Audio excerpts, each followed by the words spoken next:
সুপ্রিয় বন্ধুগণ, আজকে আমরা শিখব এম ইজ আর এদের ব্যবহার। তাই আসুন ভিডিওটি প্রথম থেকে শেষ পর্যন্ত দেখি এবং পুরো বিষয়টি বুঝে নেই। আজকের ভিডিওটি খান method A complete book of written spoken English grammar এই বই থেকে নেওয়া হয়েছে। এই বইটি সম্পূর্ণ বাংলা অর্থসাগর ভিডিও লেকচার আলোকে তৈরি করেছে। আমাদের ভিডিওগুলো দেখুন, ইনশাআল্লাহ প্রতিটি ভিডিও আপনাদের কাজে আসবে এবং ভালো লাগবে। হ্যাঁ বন্ধুগণ, ইতিমধ্যে এই বইটির উপর 450 থেকে 500 ভিডিও লেকচার তৈরি করে ফেসবুক, ইউটিউবে আপলোড দেওয়া হয়েছে। আপনারা যে সকল ভিডিও লেকচারগুলি দেখতে চান কমেন্টস বক্সে লিখে জানান, আমরা দেখার সুযোগ করে দেব। এছাড়া যাদের প্যান্ডাবের মধ্যে ভিডিও লেকচার নিতে চান তারা আমাদের সাথে যোগাযোগ করুন। হ্যাঁ বন্ধুগণ, এখন মূল আলোচনা আসুন যে এম ইজ আর ব্যবহার বা হ্যাঁ ইংলিশ ল্যাঙ্গুয়েজে আমরা 28টি গঠনের সেন্টেন্স দেখতে পাই। এটা প্রতিটি গঠনে কিন্তু এখানে দেওয়া হলো অর্থ সহকারে। প্রথম ভিডিওতে এদের ব্যবহার ভেঙে ভেঙে বুঝিয়ে দেওয়া হলো কোনটা কতভাবে কিভাবে হবে। পরবর্তী আরো এদের উপর আরো 2টি ক্লাস করা হলো, এর উপর 3য় ক্লাস। তাই আসুন এই ক্লাসটি আমরা দেখি, ইনশাল্লাহ এগিয়ে যাব পুরো বিষয়টি বুঝে নেই। হ্যাঁ বন্ধুগণ, লক্ষ্য করুন এখানে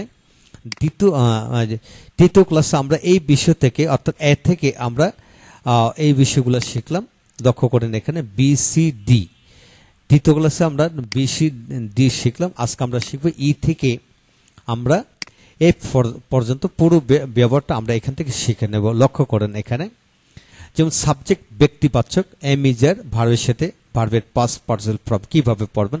তিনি বেশ শিক্ষিত, হি ইজ এডুকেটেড এনাফ। মেয়েটি আজ খুব মানে ক্লান্ত, the girl is very tired today. তুমি অনুষ্ঠানে নিমন্ত্রিত, you are invited in the function. আমি এই বিষয়ে সন্তুষ্ট, I am satisfied in this matter. I am satisfied in this matter. বন্ধুগণ, এরূপ গঠনের আলোকে কমপক্ষে 20টি থেকে 50টি বাক্য বানিয়ে পড়বেন। তারপর প্রতিটি বাক্যকে নাবোধক, প্রশ্নবোধক, প্রশ্নবোধক, নাবোধক করে পড়বেন। যেমন তিনি শিক্ষিত না, তিনি শিক্ষিত না, বা বেশ শিক্ষিত না, তিনি কি বেশ শিক্ষিত, তিনি কি বেশ শিক্ষিত না। অর্থাৎ প্রতিটি বাক্যকে নাবোধক, প্রশ্নবোধক, প্রশ্নবোধক, নাবোধক করে এইভাবে কমপক্ষে 50টি বাক্য লিখে লিখে পড়বেন। তারপর প্রতিটি সাবজেক্টকে বড় করে পড়ার চেষ্টা করেন। হ্যাঁ বন্ধুগণ, প্রণনের ব্যবহারগুলি যারা না জানেন তো এখান থেকে একটু জেনে নেই। প্রণন ব্যবহার কেন গুরুত্বপূর্ণ, কিভাবে শিখতে হবে সেই বিষয়গুলো চ্যাপ্টার 14-এ আলোচনা করা হয়েছে। প্রণনগুলি হলো I, we, you, he, she, দে। এতে সকল ব্যবহারগুলি আমরা দেখতে পাই ইংলিশ ল্যাঙ্গুয়েজ এবং বাংলা ভাষায় আমি দে একসাথে 213 ভাবে পড়া যায়। ঠিক একইভাবে তুমি দিয়ে 213 ভাবে পড়া যায়, সে দিয়ে 211 ভাবে পড়া যায়, আমরা দিয়ে একসাথে 250 ভাবে পড়া যায়। ঠিক তেমনি তোমরা তারা দিয়েও কিন্তু 250 ভাবে পড়া যায়। এখন সে দিয়ে যদি 211 ভাবে পড়া যায়, ঠিক একইভাবে যে কোনো ব্যক্তির নাম দিয়ে একইভাবে 211 ভাবে পড়া যায়। তো বন্ধুগণ, যে কোনো ব্যক্তি বলতে পৃথিবীর সকল ব্যক্তির নাম দিয়ে কিন্তু পড়তে পারবেন।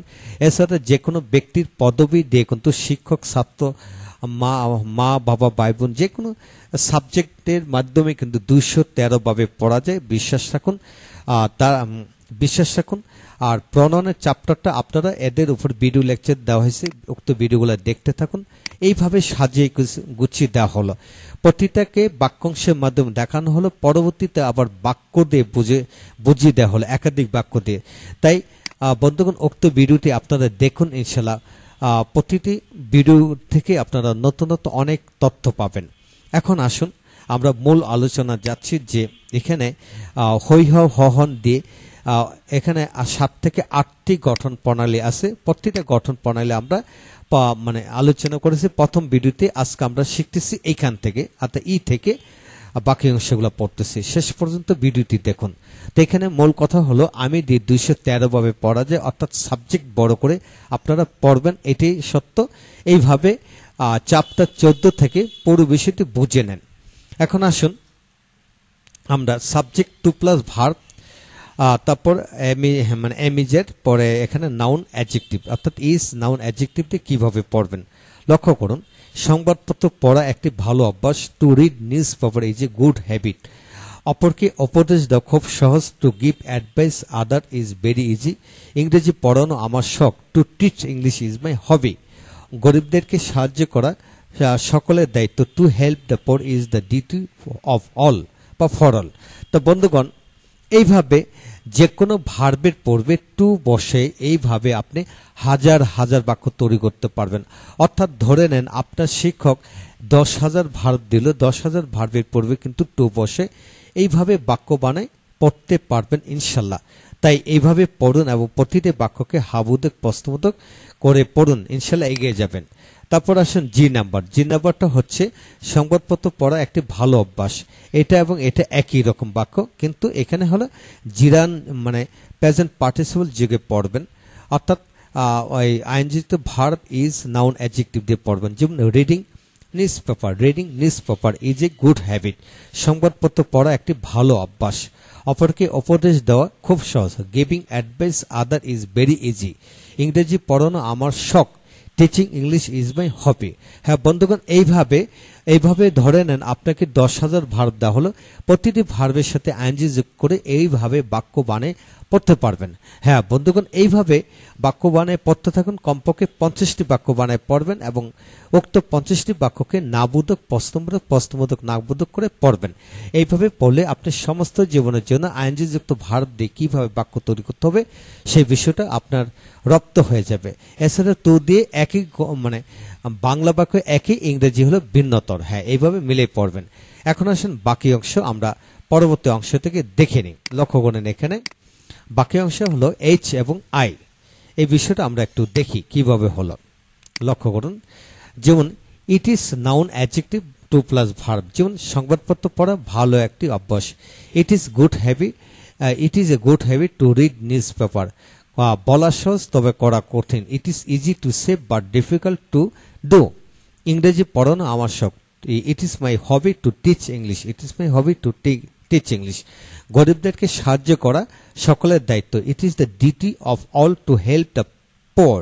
নিজেকে পরিপাটি রাখা নিজের কাজ বা দায়িত্ব। It is our own work to keep oneself neat and clean. To keep oneself to neat and clean.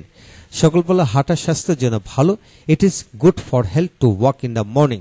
হ্যাঁ বন্ধুগণ সাবজেক্ট ইট দিয়ে এইভাবে আপনারা যে কোনো ভার্বের মাধ্যমে এইভাবে বাক্য বানিয়ে পড়তে পারবেন। এর আগে আমরা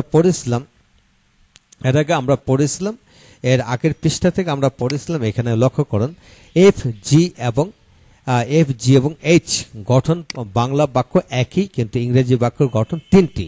অর্থাৎ ভার্বের পূর্বে টু বসে পড়া যায়, আইএনজি যুক্ত ভার্ব দিয়ে পড়া যায়, আবার ইট দিয়ে পড়া যায়। এখন আসুন আই নাম্বার। ধনী হওয়া সহজ কাজ নয়। Two B rich is not easy matter. অথবা it is not easy matter to B rich. It is not easy matter to B rich. Doctor হওয়া আমার শখ। Two B a doctor is my হবি। অথবা it is my hobby two B a doctor. বন্ধুগণ, এইভাবে আমরা বাক্য বানিয়ে noun adjective দিয়ে বাক্য বানিয়ে পড়ব। কমপক্ষে 50টি বাক্য বানিয়ে পড়ুন, ইনশাআল্লাহ সমস্ত জীবনের জন্য এরূপ গঠনের বাক্যগুলি আপনার রপ্ত হবে এবং প্রতিটা রপ্ত হবে এবং নেগেটিভ করে পড়ুন, ইন্টিগ্রেটিভ করে পড়ুন, ইনশাআল্লাহ এইভাবে পড়লে আমরা পুরো বিষয়টি রপ্ত হয়ে যাবে। হ্যাঁ বন্ধুগণ, আজকের ভিডিওতে আমরা শিখে নিলাম 3 নম্বর নিয়ম কারণে মানে 2 নম্বরে বাকি পুরো অংশটি আমরা শিখে নিলাম। এখানে অনেকগুলি গঠন অন্তর্নিহিত রয়েছে। তাই আসুন পরবর্তী ভিডিওগুলো দেখি, পুরো বিষয়গুলো আমরা একে একে শিখে নেই। ভালো থাকুন। পরবর্তী ভিডিওগুলো এদের গঠন সকল ব্যবহারিক বাক্যগুলো জেনে নিন। Thank you.